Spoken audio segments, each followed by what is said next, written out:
Assalamualaikum warahmatullahi wabarakatuh. Perkenalkan, nama saya Rinata Wahyuni, NIM 2019 10 11 03 11 472.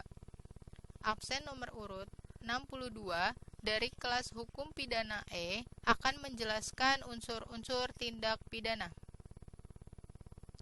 Pada hakikatnya, setiap perbuatan pidana harus dari unsur-unsur lahiriah atau fakta oleh perbuatan, mengandung kelakuan dan akibat yang ditimbulkan karenanya. Keduanya memunculkan kejadian dalam alam lahir atau dunia. Unsur-unsur tindak pidana dibagi menjadi dua. Yang pertama adalah unsur objektif, unsur yang terdapat di luar si pelaku. Unsur-unsur yang ada hubungannya dengan keadaan, yaitu dalam keadaan di mana tindakan-tindakan si pelaku itu hanya dilakukan terdiri dari, yang pertama adalah sifat melanggar hukum, yang kedua adalah kualitas dari si pelaku, yang ketiga adalah kausalitas. Dan yang kedua adalah unsur subjektif. Unsur subjektif itu unsur yang terdapat atau melekat pada diri si pelaku atau yang dihubungkan dengan diri si pelaku dan termaksud di dalamnya segala sesuatu yang terkandung di dalam hatinya. Unsur ini terdiri dari banyak hal. Yang pertama adalah kesengajaan atau ketidaksengajaan, bisa disebut dengan dolus atau cukulpa. Yang kedua adalah maksud pada suatu percobaan seperti ditentukan dalam pasal 53 ayat 1 KUHP. Yang ketiga adalah macam-macam maksud seperti terdapat dalam kejahatan-kejahatan pencurian, penipuan, pemerasan, dan masih banyak lagi. Yang keempat adalah merencanakan terlebih dahulu seperti tercantum dalam pasal 340 KUHP, yaitu pembunuhan yang direncanakan terlebih dahulu. Yang kelima yaitu ada perasaan takut seperti terdapat di dalam pasal 308 KUHP. Selanjutnya, saya akan menjelaskan jenis-jenis tindak pidana. Adapun jenis-jenis dari tindak pidana yaitu yang pertama adalah kejahatan dan pelanggaran, yang kedua kesengajaan dan kealpaan, yang ketiga perbuatan yang melanggar undang-undang, yang keempat adalah delik formil atau menitik beratkan pada perbuatan, yang kelima adalah delik tunggal atau hanya dilakukan sekali dalam perbuatan, yang keenam adalah delik biasa atau penuntutan bisa dilakukan tanpa adanya aduan. Selanjutnya saya akan memberikan contoh kasus. Yang pertama adalah kasus pembunuhan terhadap nyawa dilihat dari berita Kompas pada tanggal 1 Oktober 2020, yaitu 3 bocah temukan janin bayi di Sungai Cidurian, Bandung, diduga hasil aborsi. Menurut keterangan petugas, hasil visum Rumah Sakit Sartika ASI, janin bayi adalah korban aborsi dan berumur sekitar 3 bulan. Hal ini termaksud tindak pidana terhadap nyawa di dalam kitab-kitab Undang Hukum Pidana atau KUHP. Adapun ketentuan yang berkaitan dengan soal aborsi dan penyebabnya dapat dilihat pada KUHP bab 19 pasal 229, 346, 347, 348, 349 yang memuat jelas larangan dilakukannya aborsi. Sedangkan dalam ketentuan Undang-Undang Nomor 36 Tahun 2009 tentang kesehatan mengatur ketentuan aborsi dalam pasal 76, 77, dan 78 terdapat perbedaan antara KUHP dengan Undang-Undang Nomor 39 Tahun 2009 tentang kesehatan dalam mengatur masalah aborsi. KUHP dengan tegas melarang aborsi dengan alasan apapun. Sedangkan Undang-Undang Kesehatan membolehkan aborsi atau indikasi kedaruratan medis maupun karena adanya perkosaan.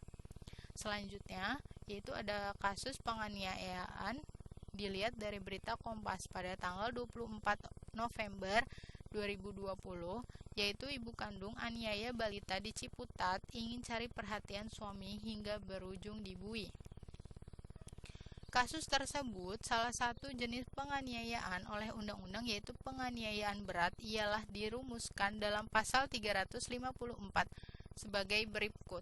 Yang pertama adalah barang siapa dengan sengaja melukai berat orang lain dipidana karena melakukan penganiayaan berat dengan pidana penjara paling lama 8 tahun.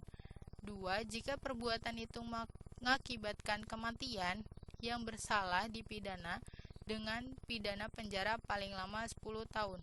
Mengingat pengertian penganiayaan seperti yang sudah diterangkan dengan menghubungkannya pada rumusan penganiayaan berat di atas, maka penganiayaan berat mempunyai unsur-unsur sebagai berikut. Yang pertama adalah kesalahannya, bisa disebut dengan kesengajaan. Yang kedua adalah perbuatan, yaitu melukai berat. Yang ketiga adalah objeknya, yaitu tubuh orang lain. Yang keempat adalah akibat, yaitu luka berat. Terima kasih. Sekian dari saya. Wassalamualaikum warahmatullahi wabarakatuh. Baik, di sini saya akan mereview ulang atau membahas kembali tentang materi yang saya bawakan, yaitu ada unsur-unsur tindak pidana dan jenis-jenis tindak pidana. Unsur-unsur tindak pidana itu dibagi menjadi dua. Teman-teman tidak usah memikir kemana-mana karena unsur-unsur itu hanya terbagi menjadi dua, yaitu yang pertama adalah unsur objektif, yaitu tuh unsur objektif itu unsur yang terdapat di luar si pelaku, dan unsur subjektif itu unsur yang melekat pada diri si pelaku. Biasanya dia dihubungkan dengan diri si pelaku dan termaksud di dalamnya segala sesuatu yang terkandung di dalam hatinya kalau yang subjektif. Jadi kalau misalkan yang objektif itu di luar diri si pelaku, kalau yang subjektif itu melekat pada diri si pelaku.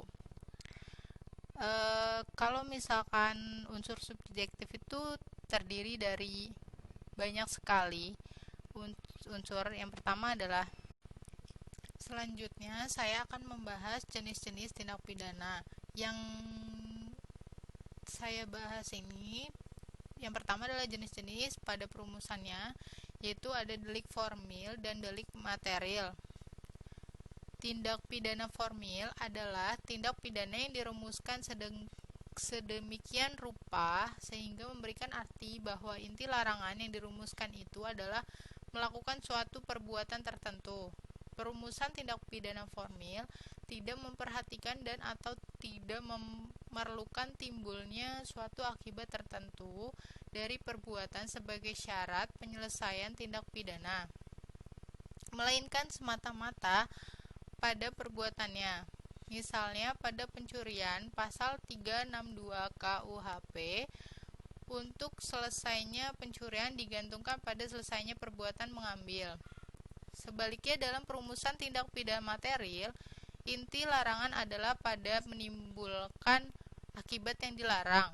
Oleh karena itu, siapa yang menimbulkan akibat yang dilarang, itulah yang dipertanggungjawabkan dan dipidana. Tentang bagaimana wujud perbuatan yang menimbulkan akibat terlarang itu tidaklah penting. Misalnya pada pembunuhan, pasal 338 KUHP, inti larangan adalah pada menimbulkan kematian orang dan bukan dari wujud melarang. Oleh karena itu, siapa yang menimbulkan akibat yang dilarang, itulah yang dipertanggungjawabkan dan dipidana. Tentang bagaimana wujud perbuatan yang menimbulkan akibat terlarang itu tidaklah penting. Misalnya pada pembunuhan, pasal 338 KUHP, inti larangan adalah pada menimbulkan kematian orang dan bukan dari wujud menembak, membacok, atau memukul. Untuk selesainya tindak pidana digantungkan pada timbulnya akibat dan bukan pada selesainya perbuatan. Begitu juga dengan selesainya tindak pidana material, tidak tergantung sejauh mana wujud perbuatan yang dilakukan, tetapi sepenuhnya digantungkan pada syarat timbulnya akibat larangan tersebut. Misalnya, wujud membacok telah selesai dilakukan dalam hal pembunuhan, tetapi pembunuh Tetapi pembunuhan itu belum terjadi jika dari perbuatan itu belum atau tidak menimbulkan akibat hilangnya nyawa korban. Yang terjadi hanyalah percobaan-percobaan pembunuhan. Contohnya, yang pertama adalah delik formil, pencurian pada pasal 362, dan delik material, kejahatan terhadap nyawa pada pasal 338.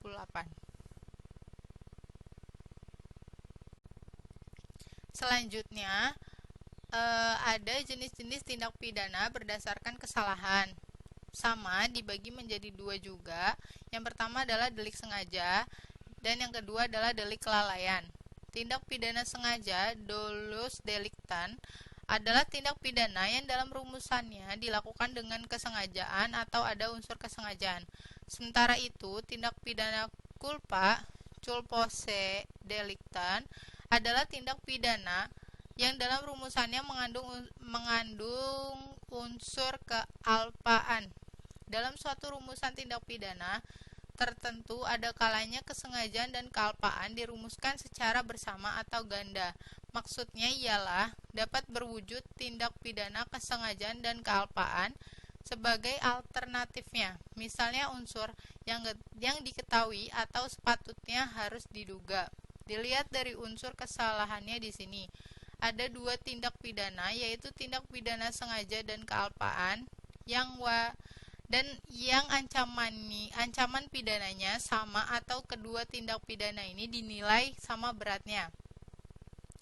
Membentuk tindak pidana kesengajaan yang disamaberatkan dengan tindak pidana kealpaan merupakan pengecualian dari ketentuan umum bahwa kesalahan pada kesengajaan itu lebih berat dari kesalahan dalam bentuk culpa.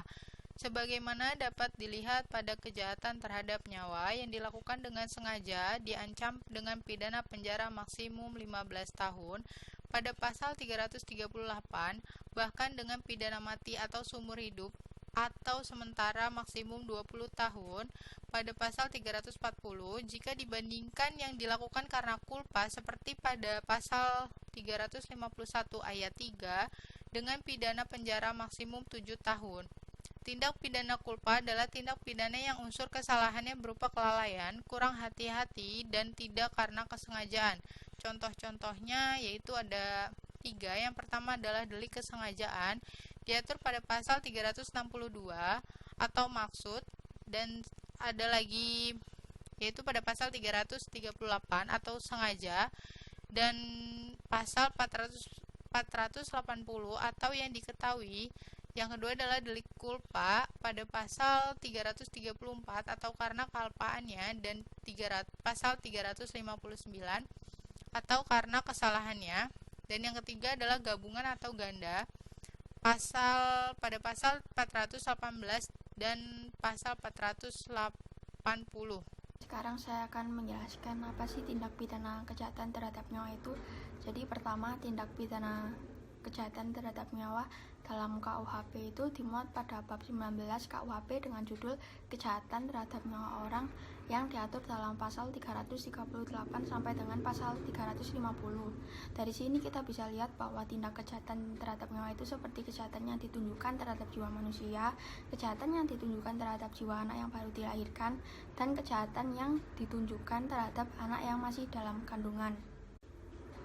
Dilihat dari segi kesengajaan atau dolus, maka tindak pidana terhadap nyawa ini terdiri atas yang dilakukan dengan sengaja, yang dilakukan dengan sengaja disertai kejahatan berat, yang dilakukan dengan direncanakan lebih dahulu atas keinginan yang jelas dari yang dibunuh, dan menganjurkan atau membantu orang untuk bunuh diri. Kejahatan terhadap nyawa yang dimuat KUHP itu sendiri ada banyak. Contohnya seperti pembunuhan berencana, pembunuhan bayi oleh ibunya, pembunuhan dengan pemberatan, dan membujuk atau membantu orang agar bunuh diri. Berikut saya akan kasih contoh kasus pembunuhan bayi oleh ibunya. Jadi dalam berita yang dimuat pada kompas.com, ada bayi yang baru lahir dibunuh dan dibuang ke selokan oleh ibunya. Saat ditemukan oleh warga, bayi itu sudah tewas dan ditemukan mengenaskan dengan luka robek pada mulut. Saat ditindaklanjuti, warga menemukan ibu bayi tersebut. Saat ditanya alasan sang ibu membuang bayinya, yaitu dikarenakan untuk menghilangkan jejak, sebab kehamilannya selama ini berhasil disembunyikan dari pihak keluarga dan teman-temannya agar tidak diketahui. Merujuk pada KUHP, atas perbuatan itu pelaku dijerat dengan Undang-Undang tentang Perlindungan Anak dan pasal 341 KUHP yang berbunyi, seorang ibu yang karena takut akan ketahuan melahirkan anak pada saat anak dilahirkan atau tidak lama kemudian dengan merampas nyawa anaknya diancam karena membunuh anak sendiri dengan pidana penjara paling lama 7 tahun. Yang kedua, saya akan menjelaskan kejahatan terhadap tubuh. Kejahatan terhadap tubuh yang terdapat dalam bab 20 pasal 351 sampai pasal 358 KUHP dikenal dengan istilah penganiayaan. Penganiayaan adalah kesengajaan menimbulkan rasa sakit atau menimbulkan luka pada tubuh orang lain. Menurut bunyi rumusan pasal 351, penganiayaan biasa dapat dibedakan menjadi penganiayaan biasa yang tidak menimbulkan luka berat maupun kematian, mengakibatkan luka berat, mengakibatkan kematian, dan penganiayaan yang berupa sengaja merusak kesehatan. Kejahatan terhadap tubuh yang dilakukan dengan sengaja dapat dibedakan menjadi 6 macam, yaitu penganiayaan biasa, penganiayaan ringan, penganiayaan berencana, penganiayaan berat berencana, dan turut perkara. Berikut saya contohkan kasus penganiayaan. Dilansir dari detik.com, ada kuli bangunan di Pangedangan, Tangerang, tewas dipukul teman pakai palu. Keduanya berselisih saat jam istirahat. Tersangka memukul korban dengan menggunakan palu yang ada di bedeng. Korban lalu tersungkur. Meski korban sudah tidak berdaya, pelaku tetap memukuli korban dengan palu hingga akhirnya meninggal dunia. Pelaku sempat melarikan diri serta mencoba menghilangkan barang bukti dengan membuang palu di parit. Namun, upaya tersebut gagal. Atas perbuatannya itu, pelaku dijerat dengan pasal 338 KUHP tentang pembunuhan subsidiar, pasal 351 ayat 3 dengan ancaman 15 tahun penjara.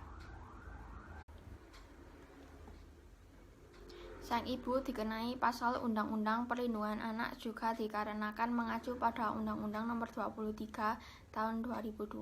Perlindungan anak adalah segala kegiatan untuk menjamin dan melindungi anak dan hak-haknya agar hidup, tumbuh, berkembang, dan berpartisipasi secara optimal sesuai dengan harkat dan martabat kemanusiaan, serta mendapat perlindungan dari kekerasan dan diskriminasi, yang mana bayi yang sudah ada dalam kandungan juga mempunyai hak untuk hidup, dan si ibu membunuhnya. Berikut tanggung jawab pidana kejahatan terhadap tubuh yang dilakukan dengan sengaja, beserta pasal dan akibat sanksi. Yang pertama, penganiayaan biasa, pasal 351, tidak luka berat dan mati 2 tahun 8 bulan, luka berat 5 tahun, mati 7 tahun. Yang kedua, penganiayaan ringan, pasal 352, tidak menjadi sakit 3 bulan. Yang ketiga, penganiayaan berencana, pasal 353, tidak luka berat atau mati 4 tahun, luka berat 7 tahun, mati 9 tahun. Yang keempat, penganiayaan berat, pasal 354, luka berat 8 tahun, mati 10 tahun. Yang kelima, penganiayaan berat dan berencana, pasal 353, luka berat 12 tahun, mati 15 tahun. Yang keenam, turut perkara, pasal 358, luka berat 2 tahun 8 bulan. Khusus bagi tindak pidana penganiayaan yang mengakibatkan kematian, tidak dapat dihindarkan untuk tidak mendakwaan pasal 338 KUHP, bahkan pasal 340 KUHP, karena permasalahan adalah pada unsur dolus atau bentuk sengaja. Kemudian untuk ketentuan mengenai kejahatan terhadap tubuh dengan tidak sengaja dimuat pada pasal 360. Adapun unsur-unsur di dalamnya adalah A. Unsur objektif, yaitu perbuatan menyebabkan orang lain mendapat luka. Luka yang menimbulkan penyakit, menimbulkan akibat orang luka-luka berat, halangan menjalankan pekerjaan jabatan atau pencaharian selama waktu tertentu. B. Unsur subjektif, yaitu kelalaian. Unsur kesalahan dari kejahatan ini adalah unsur culpa atau kelalaian. Kealpaan dapat dipandang dari dua sudut yang dapat disebut sebagai syarat adanya kelalaian, yakni subjektif dan objektif. Mengenai sudut subjektif, kelalaian sama dengan kesengajaan. Dilihat dari sikap batin pelaku yang terletak dalam dua hal, yakni yang pertama terletak pada ketiadaan pikir sama sekali bahwa dari perbuatannya yang ia lakukan dapat menimbulkan akibat terlarang. Yang kedua terletak pada sikap batin yang sudah memikirkan pada akibatnya.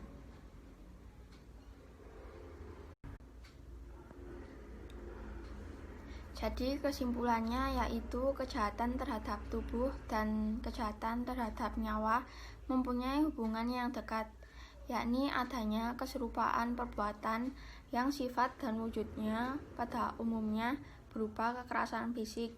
Perbedaan diantaranya adalah akibat yang ditimbulkan oleh perkosaan atas adalah semata-mata bergantung pada akibat yang timbul setelah terwujudnya perbuatan.